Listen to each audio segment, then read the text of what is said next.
Hi friends, welcome back to my channel Amani daily life. అందరు బాగున్నారా? మేము కూడా బాగున్నాము. మీరందరు బాగుండాలని మనస్ఫూర్తిగా కోరుకుంటున్నాను. ఎవరైనా గనుక కొత్తగా ఛానల్ని చూస్తున్నట్లయితే ఛానల్ని సబ్స్క్రైబ్ చేసుకొని సపోర్ట్ చేయండి ఫ్రెండ్స్. మార్నింగ్ ఇడ్లీ ప్రిపేర్ చేశాను. ఇడ్లీకి అయితే చట్నీ ప్రిపేర్ చేస్తున్నాను. మినపప్పు చట్నీ వేస్తున్నాను, చాలా బాగుంటుంది. ముందుగా ఒక ప్యాన్ పెట్టుకొని దాంట్లో కొద్దిగా ఆయిల్ యాడ్ చేసుకొని మినపప్పుని ఒక 10 నిమిషాల పాటు మంచిగా ఫ్రై చేసుకోవాలి. అది ఫ్రై అయిన తర్వాత మిక్సీ జార్లో వేసుకున్నాను. తర్వాత మళ్ళీ అదే ప్యాన్లో ఆయిల్ వేసుకొని టమాటాలు, పచ్చిమిరపకాయలు, ఆనియన్స్, జీలకర్ర, అలాగే వెల్లుల్లిపాయలు కూడా వేసుకొని ఒక 5 నిమిషాల పాటు మంచిగా మూత పెట్టుకొని ఉడికించుకొని తర్వాత చివరగా కొత్తిమీర యాడ్ చేసుకొని మిక్సీ జార్లో వేసుకుంటున్నాను. చట్నీ అయితే చాలా బాగుంటుందండి, టేస్టీగా ఉంటుంది. నేనైతే అప్పుడప్పుడు చేస్తూ ఉంటాను. ఇడ్లీలోకి కానీ అన్నంలోకి కూడా బాగుంటుంది. తర్వాత కొద్దిగా సాల్ట్ యాడ్ చేసుకొని కొన్ని వాటర్ని యాడ్ చేసుకొని మిక్సీ పట్టుకొని మళ్ళీ తాలింపు అయితే వేసుకుంటున్నాను. అదే ప్యాన్లో కొంచెం అయితే ఆయిల్ యాడ్ చేసుకొని దాంట్లో ఆవాలు అలాగే కరివేపాకు యాడ్ చేసుకొని కరివేపాకు మంచిగా చిటపటలాడిన తర్వాత మనం మిక్సీ పట్టుకున్న చట్నీని వేసుకోవాలి. అంతే, ఎంతో టేస్టీగా ఉండే మినపప్పు చట్నీ అయితే రెడీ అయ్యింది. చాలా బాగుంటుంది. వాటర్ అయితే నేను ఇడ్లీలోకి కొన్ని ఎక్కువగానే యాడ్ చేశాను. అన్నంలోకి అయితే కొద్దిగా వాటర్ని యాడ్ చేయకపోయినా పర్వాలేదు. ఇడ్లీలు అయితే కంప్లీట్ అయ్యాయి. మార్నింగ్ అయితే నేను టిఫిన్ కిందట ఇడ్లీలు ప్రిపేర్ చేశాను. ఎప్పుడు పల్లీ చట్నీ అవుతుందనేసి నేనైతే ఈరోజు మినపప్పు చట్నీ అయితే చేశాను. బాగుంటుంది, టేస్టీగా ఉంటుంది. పిల్లలైనా పెద్దవారైనా చాలా ఇష్టంగా తింటారు.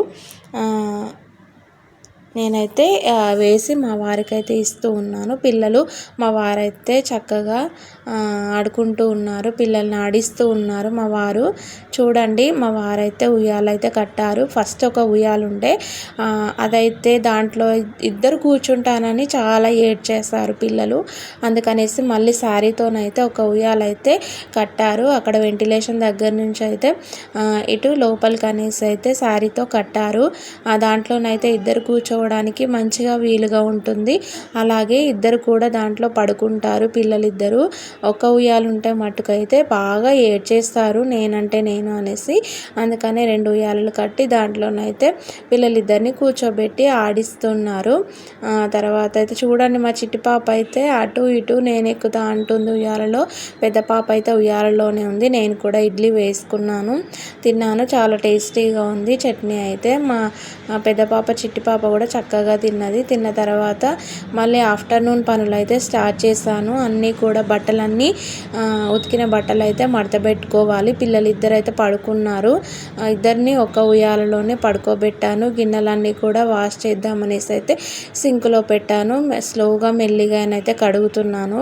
పిల్లలు హాల్లోనే పడుకున్నారు. మళ్ళీ కొంచెం శబ్దమైనా కూడా పిల్లలు లేస్తారు. అందుకనేసి అయితే మెల్లిమెల్లిగానైతే గిన్నెలన్నీ కూడా శుభ్రంగా వాష్ చేసుకుంటున్నాను. ఎక్కువగానైతే ఏం లేవు ఇడ్లీ పాత్రలు, అవైతే వాష్ చేసుకుంటున్నాను. ఎవరైనా కనుక కొత్తగా ఛానల్ని చూస్తున్నట్లయితే ప్లీజ్ అండి కొంచెం ఛానల్ని సబ్స్క్రైబ్ చేసుకొని సపోర్ట్ చేయండి ఫ్రెండ్స్. గిన్నెలన్నీ కూడా వాష్ చేశాను. అలాగే ఆఫ్టర్నూన్కి రైస్ అయితే పెడుతూ ఉన్నాను. అమ్మ వాళ్ళ ఇంటి దగ్గర నుంచి అయితే మేము రైస్ అయితే తెప్పించుకుంటాము ఎవ్రీ మంత్ కూడా. అవైతే చాలా టేస్టీగా బాగుంటాయి. తీయగా రైస్ అయితే పెట్టాను. కాలీఫ్లవర్ కర్రీ ప్రిపేర్ చేస్తున్నాను. కాలీఫ్లవర్ని ఇలా చిన్న చిన్న పీసెస్గా కట్ చేసుకొని ఒక గిన్నెలో వేసుకొని కొన్ని వాటర్ని యాడ్ చేసుకొని స్టవ్ పైన పెట్టాను. ఒక 5 మినిట్స్ అలా ఉడికించుకుందామని. తర్వాత ఆనియన్స్, పచ్చిమిరపకాయలు, టమాటాలు అవైతే కట్ చేసేసుకుంటున్నాను. కాలీఫ్లవర్ కర్రీ అంటే నాకు చాలా ఇష్టము. అందుకనేసి అయితే వీక్లీ వన్స్ అయితే అలా తెచ్చుకుంటాను. తర్వాత స్టవ్ పైన ఒక గిన్నె పెట్టుకొని దాంట్లో ఆయిల్ వేసుకొని ఆయిల్ హీట్ అయిన తర్వాత ఆవాలు, జీలకర్ర, తర్వాత ఉల్లిగడ్డలు, పచ్చిమిరపకాయలు వేసుకొని అవి కొంచెం ఫ్రై అయిన తర్వాత దాంట్లో కరివేపాకు యాడ్ చేసుకోవాలి. తర్వాత పసుపుని కూడా యాడ్ చేసుకొని మనం ముందుగా ఉడికించి పెట్టుకున్న కాలీఫ్లవర్ పీసెస్ని కూడా యాడ్ చేసుకుంటున్నాను. వేడి వాటర్లో ఉడికించడం వల్ల ఏమైనా పురుగులు అవి ఉంటే పోతాయి కదా, అందుకనేసి అయితే నేను ఉడికించుకున్నాను. తర్వాత వేసేసుకొని ఒకసారి కలుపుకొని మూత పెట్టుకొని ఒక 5 మినిట్స్ అలా మంచిగా ఆయిల్లో ఉడికించుకోవాలి. 5 మినిట్స్ తర్వాత మళ్ళీ మూత తీసి టమాటాలు యాడ్ చేసుకుంటున్నాను. అలాగే కారము, సాల్టు యాడ్ చేసుకున్నాను. నేనైతే కొంచెమే కారం యాడ్ చేసుకుంటున్నాను, మా చిట్టి పాప తింటుందనేసి. యాడ్ చేసుకొని ఒకసారి కలిపేసుకొని మూత పెట్టుకొని ఒక 10 నిమిషాలు అయితే ఉడికించుకోవాలి. వాటర్ ఏమి యాడ్ చేయడం లేదు నేను.